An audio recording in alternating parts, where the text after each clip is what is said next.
Will we pay taxes on water? Too long, Posing. You have made your point. Or is it too long? Yes. I thought I was building the point so that they can understand. Sometimes, Honorable Speaker, you've made the point. Yes, but sometimes we also help them to get knowledge. It's true. Okay. And there's a reason why we are in this committee chair. There's a reason. You've got the question. Start with Naisula, go to Posing.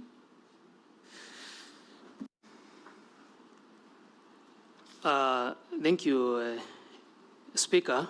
If I may respond to Honorable Naisula's question, on the lean line between completion of projects and starting new projects. As I initially stated, I am well aware of our austerity measures. However, projects that have been started have already, Kenyans and the taxpayer has already sunk money in these projects. Honorable Naisula, through the Speaker, my target would first of all complete these projects and ensure that Kenyans get value for their money. How do they get value for their money? Through connections.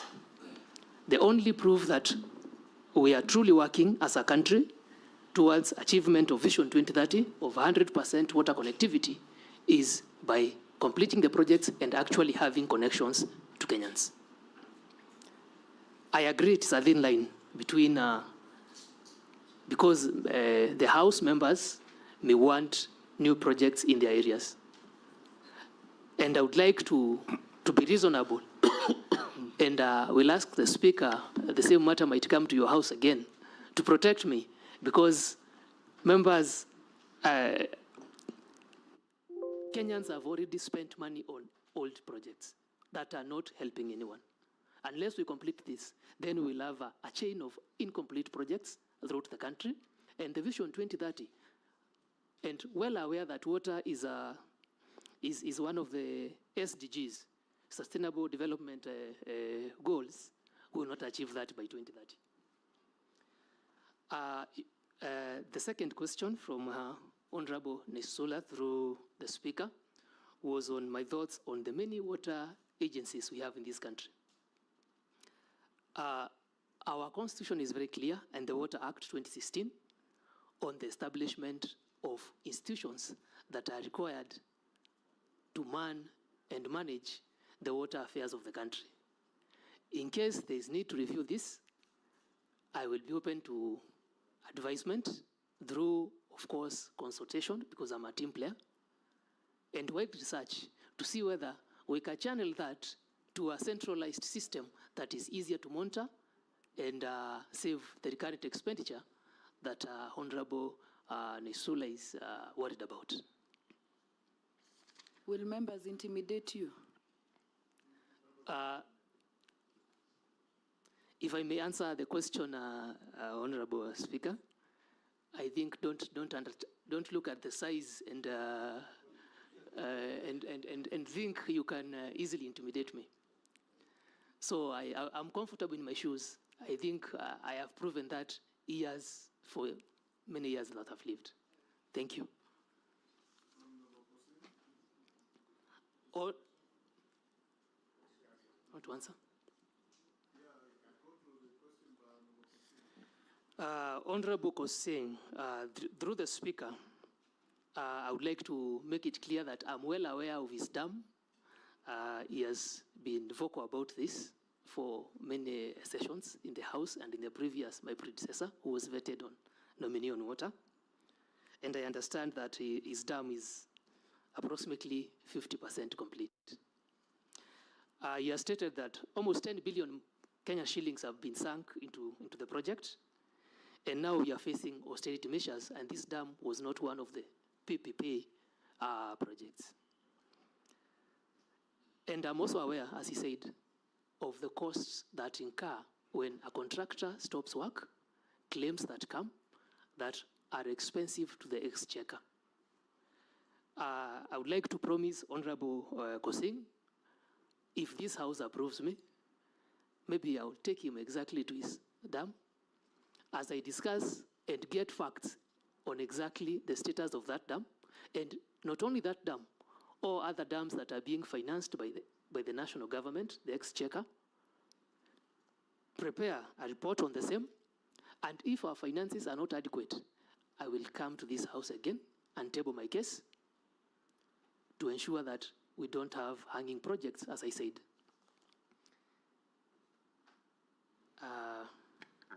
His second question was on loans that were taken by water works development agencies that are being serviced by the exchequer. I am well aware that the Ministry, Department of Water and Sanitation, is approximately, has a loan of approximately 225 billion. This came up in the sense that projects were done, and water being a devolved function, these projects were handed over to county governments through water service providers. I have been in this industry with water service providers for a long time. Now, the status is the water service providers, most of them don't break even in their collection during billing. So there's no money remittance to the water development works that should trickle back to repayment of these loans. I can promise you, if this House approves my nomination, I will work to strengthen our water service providers' institutions. I understand and I am well aware it is a burden to the exchequer, and we will work to ensure that these water service providers reduce their non-debit water, increase their billing, increase their last mile connectivity. As I said, last mile connectivity is the activity or projects that bring value to Kenyans.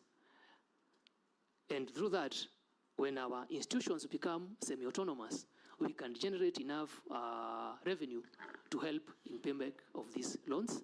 Otherwise, I will have to consult with the National Treasury and also the task force established by the President on debt restructuring. Thank you. Gikaria. Thank you very much, Chair. Nothing much on the questionnaire that you did fill in. You have indicated you are a director in JAFEC Limited Company. Does it deal in water and sanitation issues? If yes, then how are you going to address, as per bullet 26, the conflict of interest, potential conflict of interest? Thank you, Chair. Thank you, Speaker, sir. If I can address the question from Honorable Gikaria, I understand the responsibilities of this office if approved by this honorable committee. And yes, JAFEC is a group of like-minded engineers, very bright, to be honest.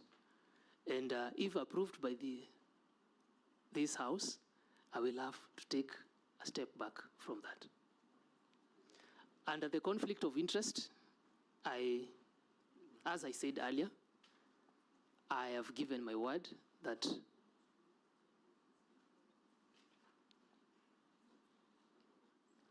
I think that what it is that it doesn't mean you have to pull back. It's just that if that company ever gets a contract where you have influence, you declare your a conflict of interest. Then at that time, the decision-making process can be that, don't give it to my company, or that it is known so that you have no hand in it. So don't tie yourself. Honorable Gikaria is getting you into trouble. No, Thank you. I appreciate what you have indicated, because what I expected is that he will declare his interest and maybe vacate. So, Eric, be very concise. He asked, are you a director of this company? Yes. yes. Does it deal in the water sector? If the answer is yes, then you go to the next issue. Thank you. Yes. Yes. So to confirm, I'm a director in that company. The company deals in water, sanitation, buildings, etc. Okay. Robert Mbui, you'll pass. Owen. Looking at your CV, Mr. Muga, our nominee, I see that you have done extensive work in Kilifi. Thank you very much for that kind of work. I'm a young person, oh, not young really, but I want to ask you this question specifically, that you understand that environment. Water from Kilifi comes from Baricho. Baricho is on the lower side. For water to come to Mombasa, the water needs to go up. You know, so this is one of the unique cases in Kenya where you have water has to go up instead of gravity. The cost of electricity there is exorbitant, is very, very high. And the people of the coast actually have issues with power that is used for production of water. Now, the water is a constitutional right, but the cost of producing that water is very, very high, and therefore leading to high electricity bills with Kenya Power, and sometimes water is disconnected because of very high. What would be your solution to solve that problem, especially for the whole of coast region, where water has to be generated, has to be pumped up using electricity? What is your practical solution to that problem? Hold, Eric, yes, Murugara. Take those Yes, two. thank you, Mr. Speaker. One question. Eric, Kenyans have waited for water for the last 60 years with abated breath. Millions of households everywhere are waiting for water. And they now look upon you, if approved by this House, to actually give them water. What is your word to them? And what should be their expectation from you as a young, qualified engineer in water, on whom they will place a lot of reliance as far as water is concerned?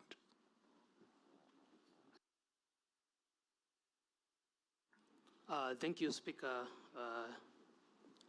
In response to Honorable Owen's question, is first of all, I will acknowledge that I've even met you.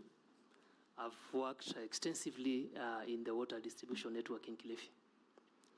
And the challenge is you get water from Baricho, well fields, where water is pumped to Gutatu in North Mainland. This is in Mombasa. And that is a long stretch. Unfortunately, the coast region is relatively flat. So flow by gravity becomes a little bit a challenge. But your solution is in Mwache Dam, which is being built in Kwale. So I know the rationing there is almost twice. Water comes on Friday and Mondays. And to solve your problem, unless we sink boreholes in Kilifi, then you don't have an active river, or think of desalination, which is a relatively expensive way of doing it. So once Mwache comes in and water is supplied to Mombasa and the Kwale County, your rationing problems will reduce, because that water will come up to Mtwapa, serve Kilifi, and then Malindi. So, and your power expenses will be alleviated a little bit. That's being pragmatic to this committee. Yes, Murugara's question. Kenyans have waited for many years, Honorable, through the Speaker, Honorable Murugara, as we've said. The ministry has a vision of ensuring 100% connectivity to all Kenyans by 2030.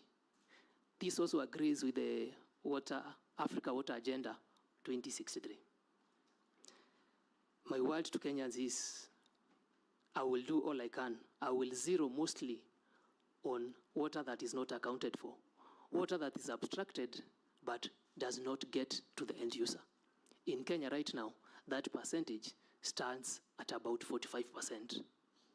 That is water that does not have an economic impact directly to the water service providers,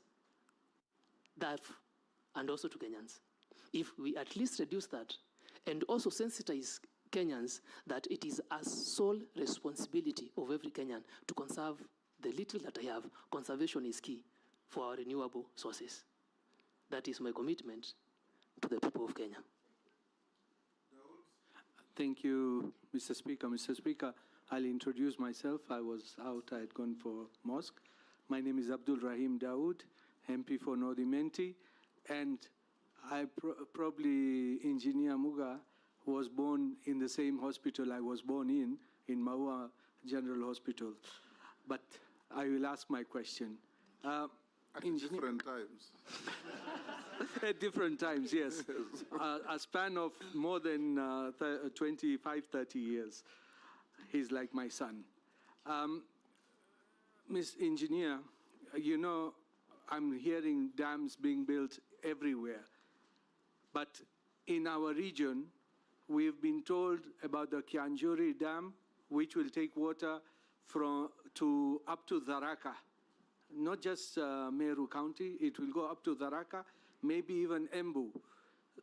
I want to know, once you get in, you're talking about the existing which are there. If you come to do ours, will it be in this lifetime or maybe another lifetime?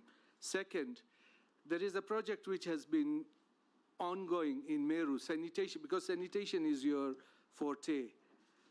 Sanitation, we've got Meru sewage plant, which has been built for the last 5 years, and it is never being completed. We need sewage everywhere in this country, plants. We need to get it out of towns. What do you envisage to do when you're there? And the last one is, you have talked about boreholes. I don't know if you're aware, in Nairobi, there are 6,000 boreholes. Only 2,000 are licensed. 4,000 boreholes are not licensed. Is borehole the way to go to get water when the aquifers are already dry? So how would you approach that, and how are you going to control it? Thank you, Mr. Speaker. Mary Massa, let's take the next one. Through the chairman, I have just one simple question to the nominee. From my experience in service to Wananchi,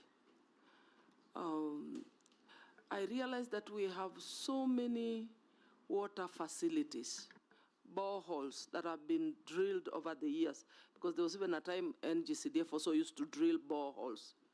But there's a problem with the sustainability in terms of maintenance, in terms of repairs. You'll go to an area, you ask Wananchi whether they have water, they say we don't have water. You ask them, there's no borehole that has ever been drilled here. There are two, but they're all not functioning. So my simple question, if approved as the nominee for Minister of Water, what are your plans? What interventions? Because I think there's need for a structured interventions on how to maintain and sustain this repair and maintenance across the country where these boreholes have been drilled. Thank you. Nominee. Thank you, Honorable Speaker. I'll start with Honorable Dawood's question on Kianjuri Dam. Honorable Dawood, I appreciate your concern about dams in Meru. I also come from Meru. There are not many. In this regard, as you've correctly pointed that my target would be first to complete the ongoing projects, I will look at, we have a Kenyan National Water Master Plan. I will review. These dams are not done because they have to be done. They are done on need basis. So if there are regions that are more deserving, in the spirit of integrity, we will do the right thing. And as you said, Point of order. Yes. Point of order, Speaker. Yes, Dawood. The nominee, although he comes from my county, and he's aware of, maybe he's lived out of Meru for long, and he says they will prioritize where there is a need. Honorable Murugara's constituency and his county, there is a big need. Even in my constituency, there is a big need. So let us not be put in the ones who are satisfied. We are not satisfied. Go ahead. Thank you for that, Honorable Daud. I'm not saying that you are satisfied. Let me clarify myself through the chair, through the speaker. I'm well aware of regions in Meru, like Tharaka, and I am well aware the president the other day commissioned a Dochi Dam. Yes, it's someplace in Tharaka. Yes, yes. So, if we look at the master plan, the national water master plan, and which I have not, I've lived in Meru my entire life, first of all, to clarify that. So I am not a stranger to those lands, and even Honorable Muragara's region. All I can promise you is that we will look at the needs of Kenyans and also serve them on need basis. If your region is truly deserving of that, Honorable Muragara and Honorable Daud, your time shall come. The next question was sanitation in Meru. I am aware of that project that has taken long to be completed. I don't have the details right now, but I can assure Honorable Daud that I'll find out and get back to you. Through the chair, the speaker, Honorable Emase, your question was on sustainability of operations and maintenance. I would like to pronounce myself that operations and maintenance is mostly the responsibility of the WSP, unless you have privately owned facilities. For this to happen, it's a revenue problem. I have pronounced myself before this honorable committee that I am targeting to reduce non-revenue water from a bigger percentage, which is currently at 45, and bring it to less than 20, to allow the WSPs have adequate revenue to undertake operations and maintenance. Secondly, uptake of technology will play a vital role through the speaker in ensuring that operations and maintenance are minimized in such that if all our water facilities are well mapped in a centralized program, part of the innovation I was talking about, it is easier to pinpoint the year when they were built and to pinpoint when their time comes for repairs and maintenance. I hope I address your question, Honorable Mase. There was a question, Honorable Speaker, by Honorable Daud on boreholes in Nairobi, where you noted there was an article circulating that talked of 6,000 boreholes in Nairobi, and there's a possibility of Nairobi taps running dry. I am aware that regulation of sinking boreholes and approvals are given by the Water Resources Authority. However, the Water Resources Authority, and like most of our government institutions, are underfunded, and the resources in terms of personnel is minimal. My solution to this problem is, first of all, empower our institutions with the right resources, with the right personnel, and with people of merit. Meritocracy should be a key conversation in the ministry. Secondly, our boreholes could also be running dry because of their close proximity. There are provisions in design on the distance in between one borehole to the other because of recharge time.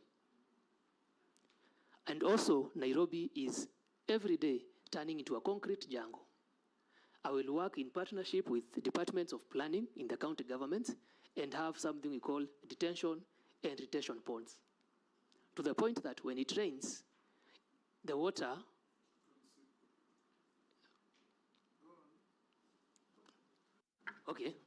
Go on, go on. Okay, thank you, Honorable Speaker. I thought you were interjecting, sorry. Retention and detention pods are recharge areas for aquifers. You realize when it rains in Nairobi, our roofs direct the water to the drains. And the water flows very fast past at the river, and it's no gone. seepage. There's no seepage. So detention and detention dams are some of the ideas I would like to bring to the ministry, whereby, working in conjunction with county governments, we have parks specifically to hold that runoff. In fact, Eric, under Schedule 4 of the Constitution, you are empowered to formulate policy for the country for protection of water, securing sufficient residual water, hydraulic engineering, and the safety of dams. So you have a duty even to guide counties. What Daudi is saying is true. In Nairobi, boreholes some are even 50 meters apart, if even less, everywhere.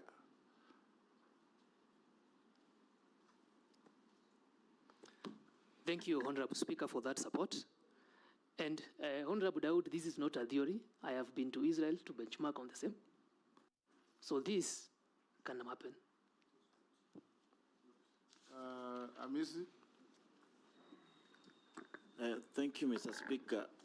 Mr. Speaker, to the Honorable nominee, I understood that you said you are 32 years of age.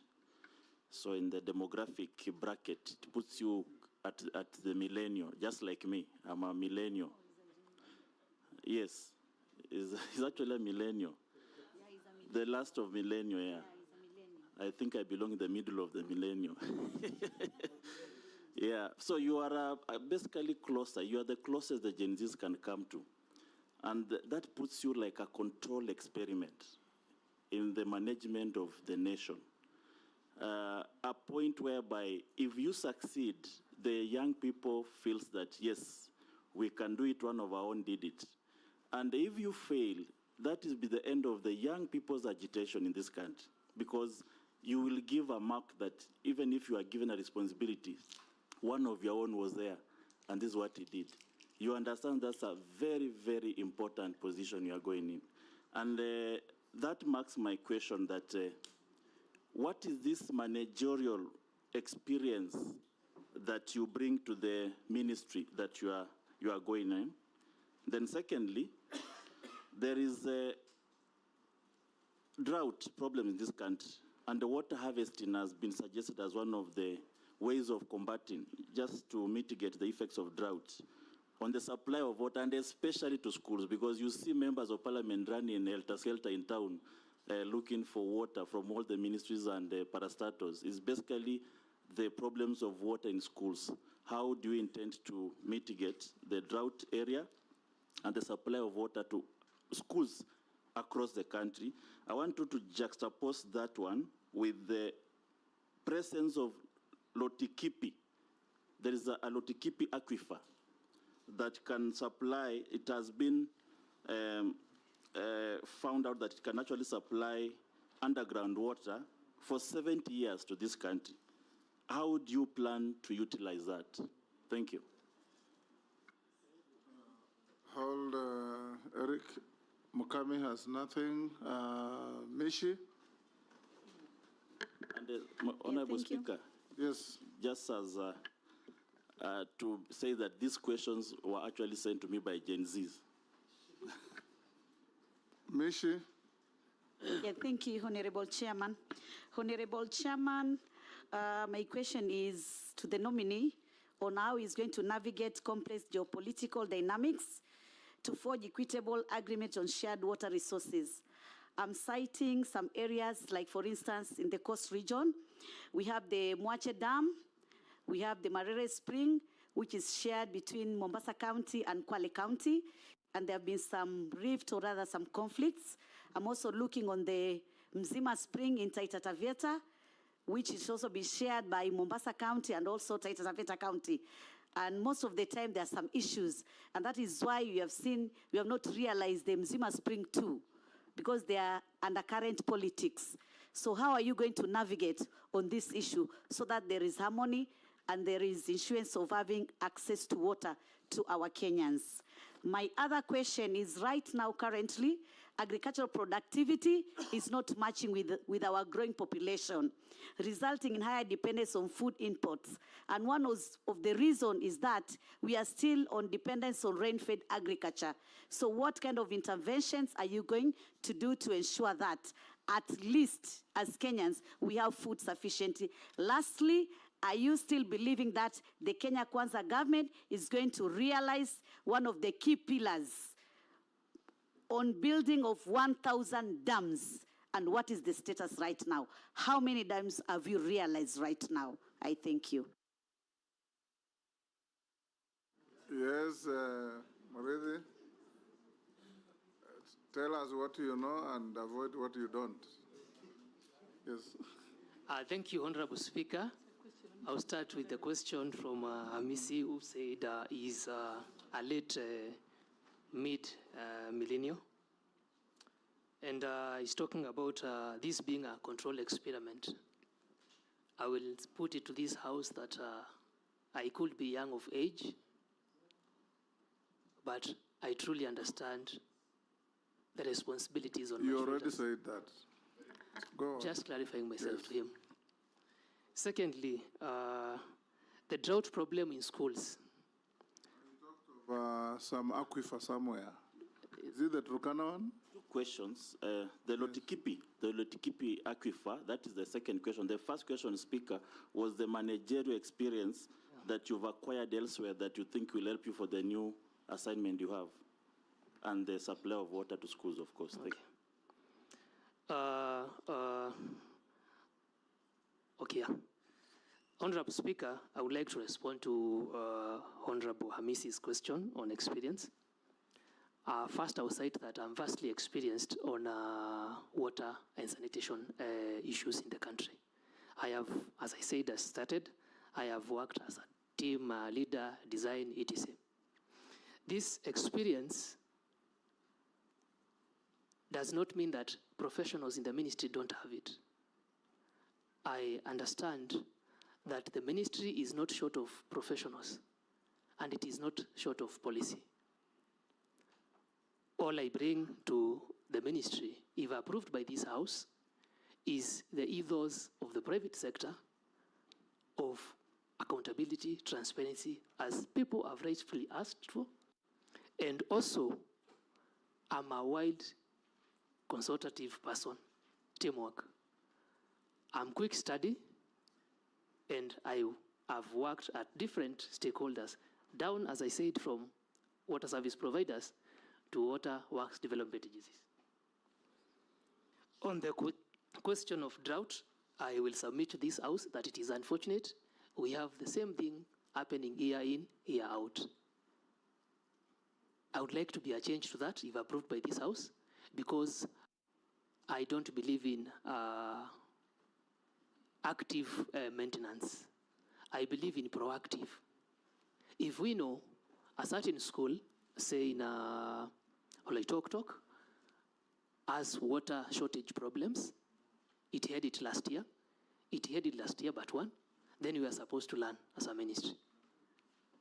Solution to this would include immediate solutions, would include, first of all, gutters, simple solutions. Before we quantum leap, we have to start from the basics. Install gutters in all our primary schools and provide them with tanks to start with. This is taking into account the fact that the population of schools, that water might not be enough.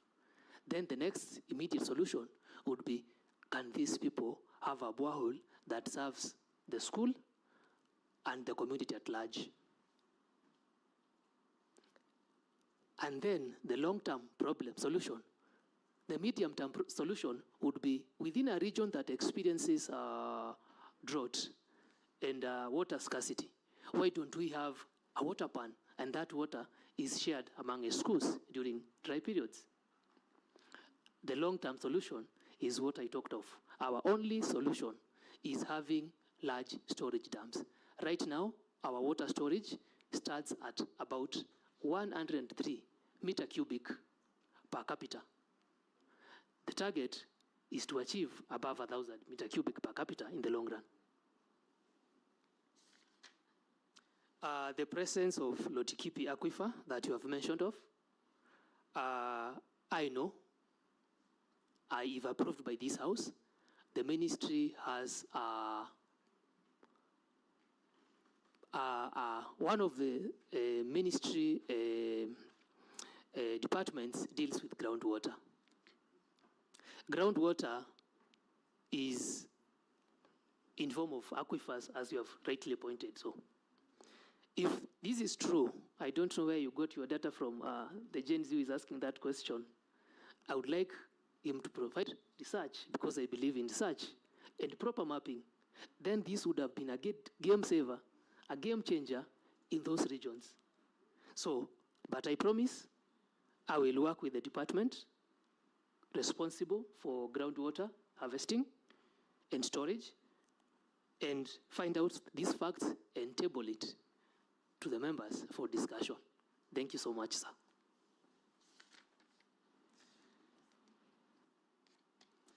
Honorable, if I may, Honorable Speaker, to respond to Mishi. Mishi, I will say I was part of the team that looked at the distribution network in Taita Taveta a while back, if you look at my CV. And I understand that these water resources are shared between counties within that region, specifically Mzima. That was not a bulk distribution network. We were more looking at the distribution network that actually reaches the people. I understand in the Water Act 2016, it is the mandate of the Cabinet Secretary under this docket I'm nominated for to ensure catchment and interbasin transfers are amicable. Kindly, if I get into office approved by this House, Honorable Mishi, I will ensure we have smooth sharing of resources, because all these resources belong to all peoples of Kenya. They could be in your county, but if there's a room for us to accommodate the other and provide water to another Kenyan somewhere else, but I'll get back to you with a proper written discussion on that. And I will also ask for your support on the same, because members within that region have a say to the resources in their region. Thank you so much. Russell, sorry, Sharia. Thank you, Mr. Speaker. I guess I had stepped out. That's why you think I'm not here anymore. Yes. I'd gone to the mosque. To pray for Thank you. Eric, my name is Abdi Shurie, MP Balambala. Mine is one very simple question. The right to clean water is seriously hampered by the lack of water infrastructure investments in the rural areas. If confirmed as part of a non-discriminatory policy making, would you consider championing extra complementary funding for rural Kenya? Thank you, Mr. Speaker.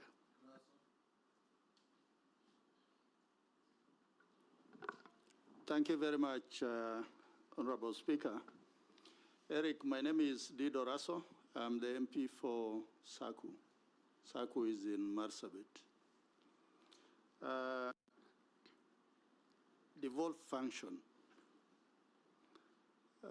As I walked in, you say water is a devolved function. If this House approves your nomination, you'll sit at the top, that you'll be the man in charge of water in this land. Then there's no water in Marsabit. Will it not disturb you? Secondly, you went for some training in Israel. It doesn't rain in Israel, and there's no flowing water. But the Israelis have piped water. And I think the only water that is evacuated to Israel is from the Nile, from the Egyptians. Egypt, there's no rain in Egypt. Maybe once in a blue moon. They live on the Nile, and every household or every house constructed in Egypt actually experiences running water.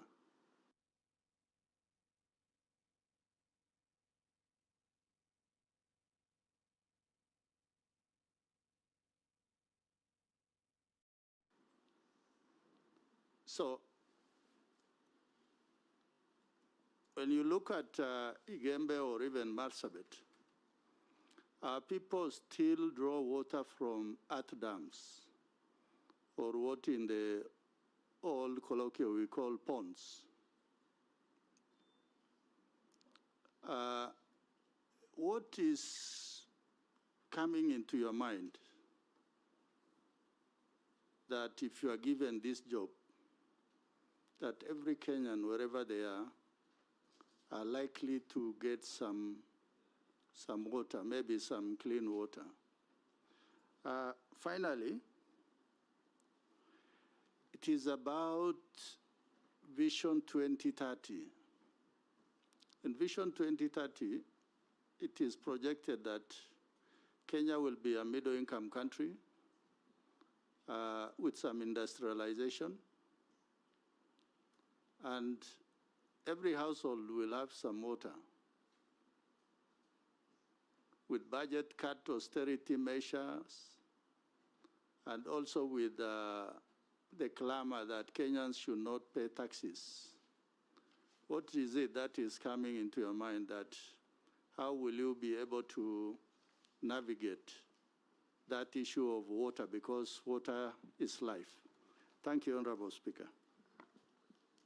Let's take the last one, Eric Mule.